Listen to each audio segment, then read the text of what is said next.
कर रहे हैं DAP खाद। इसकी कीमतें बढ़ रही हैं और इसका बोझ जाहिर है भारत के किसानों पर पड़ रहा है। तो आज हम इसी को समझने की कोशिश करेंगे।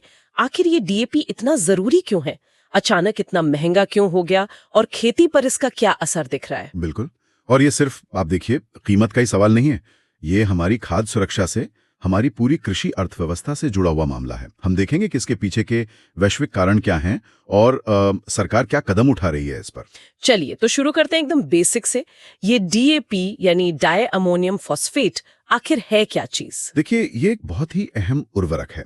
इसमें करीब 18% नाइट्रोजन होती है और खासतौर पर 46% फास्फोरस। और यही फास्फोरस जो है वो फसल की जड़ों को मजबूत करने और जो शुरुआती बढ़त होती है ना पौधे की, उसके लिए बहुत जरूरी है। अच्छा, मतलब गेहूं, धान, सरसों, कपास, इन सब फसलों के लिए बुवाई के टाइम पे इसकी बहुत जरूरत पड़ती होगी। हाँ हाँ बिल्कुल। और यूरिया के बाद अगर देखें तो भारत में ये सबसे ज्यादा इस्तेमाल होने वाला उर्वरक भी है। तो फिर ये कीमतों का क्या चक्कर है? पहले तो इतनी महंगी नहीं थी शायद। नहीं, आप देखिए 2020-21 तक तो माहौल ठीक था। 50 किलो DAP की बोरी करीब मान लीजिए 1100-1200 रुपए में आराम से मिल जाती थी। हाँ, मैंने भी यही सुना है। पर 2021 के बाद कहानी थोड़ी बदल गई। हाँ, कीमतें एकदम से बढ़ी। अंतर्राष्ट्रीय बाजार में दाम उछले तो भारत में भी इसका दाम मुझे याद है 1900 रुपए तक पहुंच गया था। बिल्कुल। सरकार ने फिर सब्सिडी बढ़ाई, दाम को 1350 रुपए पर रोकने की कोशिश की। पर असल में क्या हुआ, कई जगह किसानों को ब्लैक में, कालाबाजारी में 1700-1800 रुपए तक देने पड़े। ये सुनने में आया। ओह, तो मतलब कागज पर कीमत कुछ और असल में कुछ और। हाँ, कई जगह ऐसा हुआ। और देखिए 2025 में भी ये चुनौती अभी बनी हुई है। अंतर्राष्ट्रीय स्तर पर DAP की कीमत अभी $810 प्रति टन के आसपास है। मतलब आप सोचिए, रुपए में ये करीब 60,000 रुपए प्रति टन से भी ज्यादा हो गया। बाप रे, 60,000 रुपए प्रति टन। हाँ, तो अब इतनी महंगी खाद खरीदकर कंपनियों के लिए भी उसे 1350 रुपए प्रति बोरी पर बेचना बिना भारी सब्सिडी के मुमकिन नहीं है। तो ये इतना महंगा हुआ क्यों? क्या सिर्फ अंतर्राष्ट्रीय बाजार कह देना काफी है या कुछ और भी वजह है? कच्चा माल शायद। हाँ, बिल्कुल, कई कारण हैं। पहला और सबसे बड़ा कारण तो कच्चा माल ही है। DAP बनाने के लिए क्या चाहिए? Phosphate rock, ammonia, sulphur, phosphoric acid, और इन सबकी वैश्विक कीमतें बहुत बढ़ गई हैं। एक उदाहरण दूं तो फॉस्फोरिक एसिड जो है वो साल की शुरुआत में करीब $1055 प्रति टन था और सितंबर आते आते $1258 हो गया। अच्छा, तो जब कच्चा माल ही महंगा होगा तो खाद तो महंगी होगी। और दूसरा बड़ा कारण है हमारी आयात पर निर्भरता। ये बहुत अहम बात है। भारत अपनी जरूरत का लगभग 55% DAP बाहर से मंगाता है। 55%? इतना ज्यादा? ये तो वाकई चिंता की बात है, इतनी निर्भरता। बिल्कुल, ये निर्भरता हमें कीमतों के उतार चढ़ाव के सामने ला खड़ा करती है। और फिर सप्लाई चेन की दिक्कतें भी तो थी। हाँ, वो लाल सागर वाला संकट, और चीन ने भी शायद एक्सपोर्ट रोक दिया था बीच में। एग्जैक्टली, लाल सागर संकट, चीन का निर्यात रोकना, इन सब से क्या हुआ, ढुलाई महंगी हो गई और खाद की उपलब्धता भी कम हो गई। और ऊपर से डॉलर के मुकाबले रुपया भी तो कमजोर हुआ है, उसका भी असर पड़ता होगा आयात पर। हाँ, वो भी एक फैक्टर है। आयात महंगा हो जाता है। और फिर एक और पहलू है, सरकारी सब्सिडी का बढ़ता बोझ। हाँ, वो तो होगा ही। अगर अंतर्राष्ट्रीय कीमत इतनी ज्यादा है और सरकार किसानों को सस्ता दे रही है तो बीज का पैसा तो सरकारी दे रही है ना। बिल्कुल, खरीफ 2025 के लिए ही सरकार हर टन DAP पर लगभग 27,800 रुपए की सब्सिडी दे रही है। यानी हर बोरी पर करीब 1400 रुपए का बोझ सरकार उठा रही है। तो इसका सीधा असर किसानों पर क्या पड़ रहा है?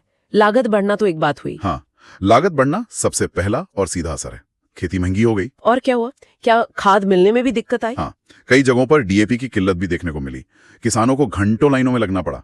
और सोचिए, बुआई का टाइम निकल जाए और खाद ना मिले तो पैदावार पर असर पड़ेगा सीधा। बिल्कुल, अगर सही टाइम पर सही मात्रा में DAP नहीं मिला तो फसल की जो शुरुआती बढ़त होती है वो रुक जाती है और इसका सीधा असर पैदावार पर पड़ता है। किसान को नुकसान। क्या किसानों ने कोई और विकल्प इस्तेमाल करने की कोशिश की, जैसे कोई दूसरी खाद? हाँ, कुछ किसानों ने किया। जहां DAP नहीं मिला या बहुत महंगा मिला वहां लोगों ने NPK मिश्रण का इस्तेमाल किया। जैसे एक आता है 12-32-16। अच्छा, इसमें क्या फर्क है? इसमें देखिए, नाइट्रोजन 12% DAP से कम है, फॉस्फोरस 32% भी DAP 46% से कम है, लेकिन पोटैश 16% भी मिल जाता है। या फिर सिंगल सुपर फॉस्फेट यानी SSP, उसका भी इस्तेमाल बढ़ा। उसमें फॉस्फोरस के साथ सल्फर भी होता है। लेकिन क्या ये DAP का सही विकल्प है, मतलब पोषण या लागत के हिसाब से? देखिए, ये पूरी तरह DAP जैसे नहीं है। पोषक तत्वों का संतुलन अलग है, लागत भी अलग हो सकती है। ये एक तरह से मजबूरी का विकल्प ज्यादा था कई किसानों के लिए। तो अब सरकार क्या कर रही है इस पूरी स्थिति से निपटने के लिए? सिर्फ सब्सिडी बढ़ाना तो काफी नहीं लगता। नहीं, सिर्फ सब्सिडी से बात नहीं बनेगी, वो तो एक फौरी राहत है। सरकार ने खरीफ 2025 के लिए फॉस्फेटिक और पोटैशिक खादों पर करीब 70,000 करोड़ रुपए की सब्सिडी मंजूर की है, ताकि किसानों को डीएपी 1350 रुपए प्रति बोरी पर मिलती रहे। 70,000 करोड़, ये तो बहुत बड़ी रकम है। हाँ, बहुत बड़ी रकम है और सरकारी खजाने पर भारी बोझ भी है। इसके अलावा सरकार सप्लाई बनाए रखने की कोशिश कर रही है। मोरक्को और सऊदी अरब जैसे देशों के साथ लंबे समय के आयात समझौते किए हैं।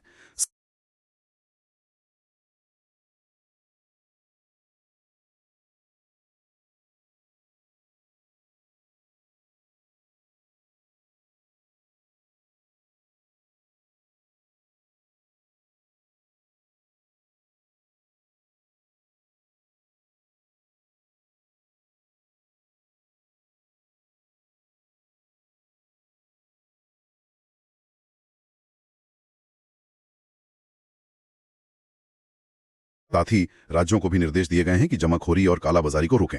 और जैसा हमने बात की, वैकल्पिक खादों जैसे एसएसपी, एनपीके मिश्रण और जैविक खादों को भी बढ़ावा दिया जा रहा है। किसानों के लिए भी शायद कुछ सुझाव हो सकते हैं। अपने लेवल पे वो क्या कर सकते हैं? हाँ बिल्कुल, सबसे पहली चीज तो है मिट्टी की जांच। अपनी जमीन की जांच कराएं और जानें कि उसे वाकई कितनी खाद की जरूरत है। बेवजह ज्यादा खाद डालने से बचें। सही बात है, जरूरत के हिसाब से ही डालें। दूसरा, जैविक खादों का इस्तेमाल बढ़ाएं। गोबर की खाद है, कंपोस्ट है, इनसे मिट्टी की सेहत भी सुधरती है। और फसल चक्र अपनाना भी एक अच्छा तरीका है। इससे मिट्टी में पोषक तत्व बने रहते हैं और रासायनिक खाद पर निर्भरता थोड़ी कम हो सकती है। तो कुल मिलाकर देखें तो डीएपी खाद की पूरी कहानी जो है वो अंतर्राष्ट्रीय बाजार की उठापटक, हमारी आयात पर जो भारी निर्भरता है और सरकारी नीतियों के एक कह सकते हैं जटिल ताने बाने से जुड़ी हुई है, और असर सीधा हमारे किसान झेल रहे हैं। बिल्कुल, सरकार तात्कालिक राहत तो दे रही है सब्सिडी के जरिए, पर जो लंबे समय का समाधान है वो शायद घरेलू उत्पादन क्षमता बढ़ाने में है, ताकि आयात पर निर्भरता कम हो सके। और साथ ही हमें खेती के टिकाऊ तरीकों को भी गंभीरता से अपनाना होगा, जैसे जैविक खेती है या उर्वरकों का संतुलित इस्तेमाल है। और यहाँ एक सवाल शायद हम सबके सोचने के लिए है, क्या भविष्य में हमारी खेती सिर्फ इन रासायनिक उर्वरकों के ही भरोसे चल सकती है, या हमें मिट्टी के स्वास्थ्य को सबसे ऊपर रखते हुए अपनी पारंपरिक समझ और आधुनिक विज्ञान का एक ऐसा संतुलन बनाना होगा जो पर्यावरण के लिए भी अच्छा हो और किसान की जेब के लिए भी। बिल्कुल, एक जरूरी सवाल है जिस पे हमें सोचना होगा। काम कर रहा हो तो मेरे पर नहीं है, मैंने शहर से कोई